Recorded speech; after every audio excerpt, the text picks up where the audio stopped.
এবার শরাফত সাহেবের কিডন্যাপার এবং অটো চালকের সাথে হাড্ডাহাড্ডি লড়াই লেগে যাবে আগামী পর্বে। বিস্তারিত জানতে সম্পূর্ণ ভিডিওটি দেখতে থাকুন। আসসালামু আলাইকুম প্রিয় দর্শক, সবার কি অবস্থা? হাজির হয়ে গেলাম দীপ্ত টিভির নিবেদিত মাশরাফে নাটকের 961তম পর্বে কি ঘটতে চলছে তার অগ্রিম খবর নিয়ে। এই পর্বে আপনারা দেখতে পারবেন শরাফত সাহেবের কিডন্যাপারকে দেখা যাবে সে এবার সিদ্ধান্ত নেবে মনি ও আয়ানকে পুকুর পাড়ে বসিয়ে মেরে ফেলবে, এবং এই সিদ্ধান্ত মোতাবেক শরাফত সাহেব কিডন্যাপারকে দেখা যাবে সে অস্ত্রশস্ত্র নিয়ে যখন মনি ও আয়ানের দিকে অগ্রসর হবে ঠিক তখনই তার সামনে এসে দাঁড়াবে সেই অটো চালক। আসলে অটো চালক মনি ও আয়ানকে বাঁচানোর জন্য সামনে দাঁড়াবে না। অটো চালকের একটা টার্গেট রয়েছে, সেটা হচ্ছে মনি ও আয়ানের কাছে যে টাকা পয়সা রয়েছে এবং তাদের কাছে যে ব্যাগ বাটোয়ারা রয়েছে সব কিছু নিয়ে সে পালাবে। অর্থাৎ সেও হচ্ছে একজন বাটপার এবং দুই বাটপারের সাথে হাড্ডাহাড্ডি লড়াই লেগে যাবে এই ব্যাপারটা নিয়ে আগামী পর্বে।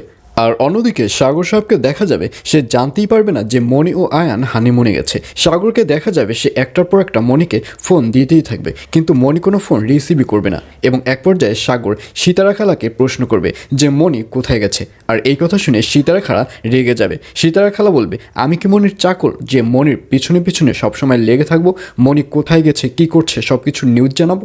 আর এই কথা শুনে সাগরও রেগে যাবে। সাগর বলবে, আপনার সব থেকে বড় সমস্যা কি জানেন?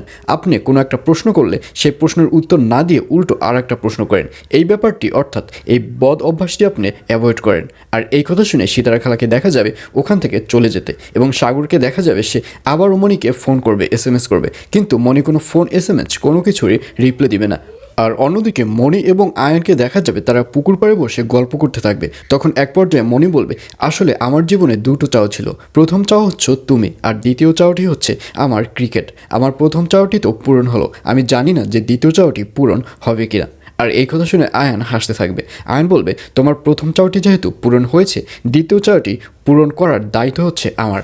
তোমার দ্বিতীয় চাওটি আমি নিজেই পূরণ করে দেবো। আর এই কথা শুনে মনিকেও হাসতে দেখা যাবে।